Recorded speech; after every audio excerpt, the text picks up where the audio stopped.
میرا بندہ نوافل کے ذریعے سے میرا تقرب حاصل کرتا جاتا ہے یہاں تک کہ میں اس کی آنکھیں بن جاتا ہوں جن سے وہ دیکھتا ہے،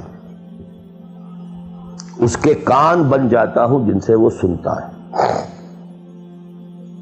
اس کے ہاتھ بن جاتا ہوں جن سے وہ پکڑتا ہے، اس کے پاؤں بن جاتا ہوں جن سے وہ چلتا ہے۔ حدیث قدسی، اور سارے وہابی بھی مانتے ہیں اس کو، یہ نہ سمجھیے کہ یہ کسی صوفی کی بڑھ ہے، حدیث صحیح عند کل المحدثین۔ اللہ ہاتھ بن جاتا ہے آپ کا، اللہ پاؤں بنتا ہے آپ کا، اللہ آنکھ بنتا ہے آپ کی، اللہ کان بنتا ہے آپ کا۔ یہ بہت اونچی بات ہے، بہت اونچی بات ہے، بہت اونچی بات ہے، لیکن یہ تقرب بالنوافل کا درجہ کہاں آئے گا؟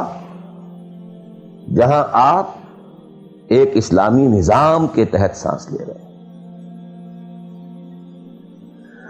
جہاں وہ اسلامی نظام نہیں ہے، پہلا فرض تن من دھن اس نظام کو بدلنے کے لیے لگا دینا۔ اگر یہ نہیں ہے تو نماز نہیں ہے، منہ پر دے ماری جائے گی۔ میں جو کچھ کہہ رہا ہوں علی وجہ البصیرت کہہ رہا ہوں، میری پوری زندگی کے مطالعے کا نچوڑ ہے۔ نماز منہ پر دے ماری جائے گی، روزے منہ پر دے مارے جائیں گے۔ You reconcile yourself to that system جو میری بغاوت کے اوپر مبنی تھا۔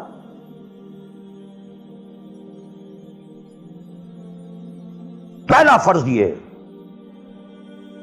تن من دھن۔ You can not reconcile with that system, you can not accept that system. اس میں اپنے آپ کو ایکوموڈیٹ کرنا، اس میں اچھے کیریئر تلاش کرنا، اس میں اچھی جائیداد بنانا، اس میں پیسہ جمع کرنا، اس میں اچھی سے اچھی بچوں کو ایجوکیشن تاکہ بہتر سے بہتر زندگی وہ بھی گزار سکیں، سب کا سب حرام، مطلقاً حرام۔ پہلا کام یہ ہے، اپنی جان، اپنا مال، اپنا تن، اپنا دھن سب اللہ کے دین کے لیے خرچ کرو۔ سبسسٹنس لیول کے اوپر صرف جان کو باقی رکھنے کے لیے جو ناگزیر ہے، that is allowed, nothing more. This is the point, crucial point. اب ہمارے سامنے حدیثیں ہوتی ہیں اور سارے فضائل کی کتابیں ہیں اور یہ ہیں جن کا تعلق اس ماحول سے تھا جبکہ دین قائم ہو چکا تھا، اس کانٹیکسٹ میں باتیں ہو رہی ہیں، نفل کی بات ہو رہی ہے اور قیام اللیل کی بات ہو رہی ہے، اور جو ہے ختم قرآن کی بات ہو رہی ہے، اور اگر فجر کے بعد بیٹھے رہے مصلی پر اور 2 رکعت پڑھ کر اٹھے جبکہ سورج نکل چکا ہے تو اب یہ اتنا اونچا سوال، یہ ساری باتیں، all these things become absolutely irrelevant.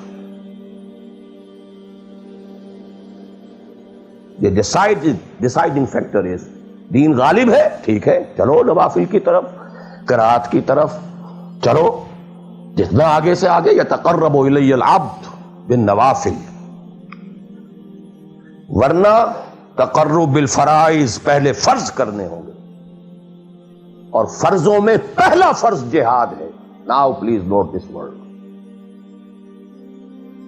جہاد اصل میں اس جد و جہد کا جامع عنوان ہے، your struggle against that system۔ لہذا انما المؤمنون الذين آمنوا بالله ورسوله ثم لم يرتابوا وجاهدوا باموالهم وانفسهم في سبيل الله۔ Integral part of the definition of a مومن۔ اگر زندگی اس سے خالی ہے یا اتنی ہے، بس جتنی ہو جائے نفل کے درجے میں، اصل وقت، اصل دھارا بہ رہا ہے دنیا کی طرف، دنیا کے حصول کے لیے، جتنا پھیل سکیں، جتنا پھل سکیں، جتنا پھول سکیں، جتنی جڑیں گہری جما سکیں، جتنا کچھ اولاد کے لیے چھوڑ کر مر سکیں، جتنا اولاد کو زیادہ سے زیادہ دنیا کی سہولتیں دینے حاصل کرنے کے قابل بنا کر جا سکیں، ساری تو توانائیاں اور ساری قوتیں اور ساری صلاحیتیں اور سارے اوقات تو کپے ہوئے اس میں۔ اچھا کوئی تھوڑا سا دین کا کام بھی، آخر دھوکہ تو اپنے آپ کو دینا ہی ہے نا.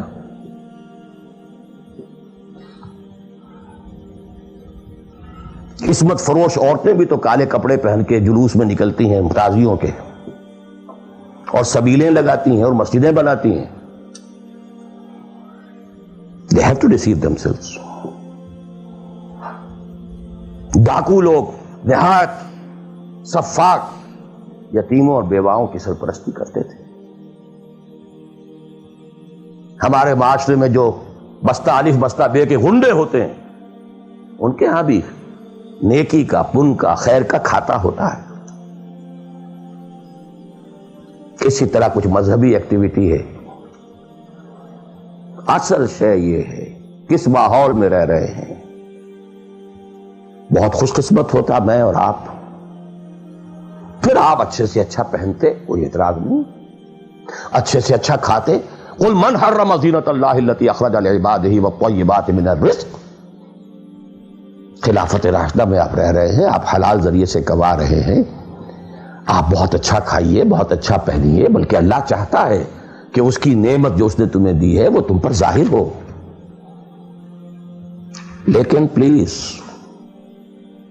Note the context. دین مغلوب ہو اور آپ اچھا پہننے اور اچھے کھانے کی فکر میں ہو. مجھے جملہ یاد آ رہا ہے حضرت ابو بکر کا رضی اللہ تعالی عنہ.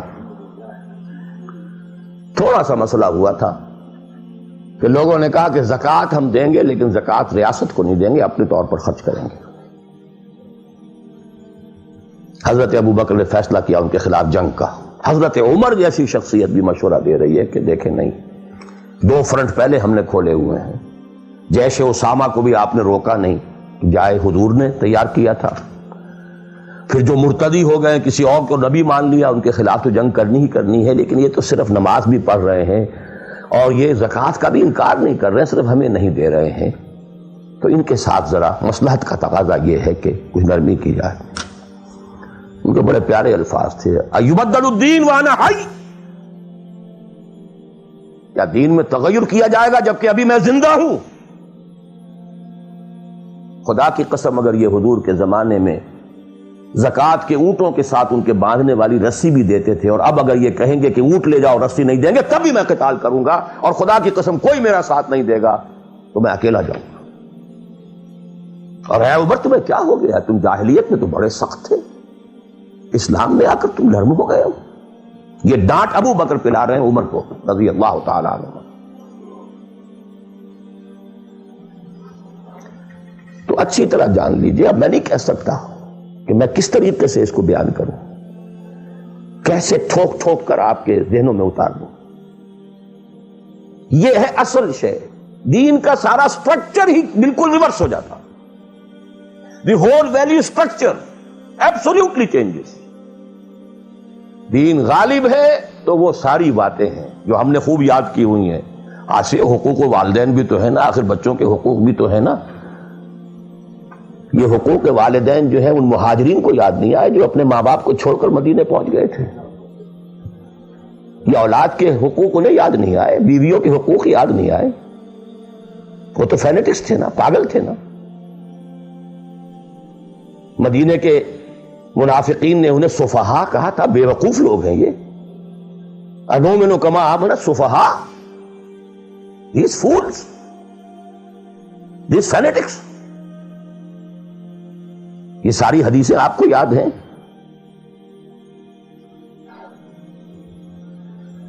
فرق ہے. اسلام غالب ہے تو مسئلہ کچھ اور ہے. اچھا کھائیں، اچھا پہنیں، نوافل ہے، نوافل پر نوافل ہے. جتنی ترقی کیجئے، دنیا میں کرنا چاہیں دنیا میں کیجئے، روحانی ترقی کرنا چاہیں روحانی ترقی کیجئے. سارے میدان کھلے. علم میں، پروفیشن میں، کسی خاص فن میں ترقی کرنا چاہے کیجئے. دین غالب نہیں ہے اور آپ خود 50%، 60%، 70%، 90% کافر ہیں، اس لیے کہ اس ماحول کا جز ہیں جس میں کفر کا نظام ہے.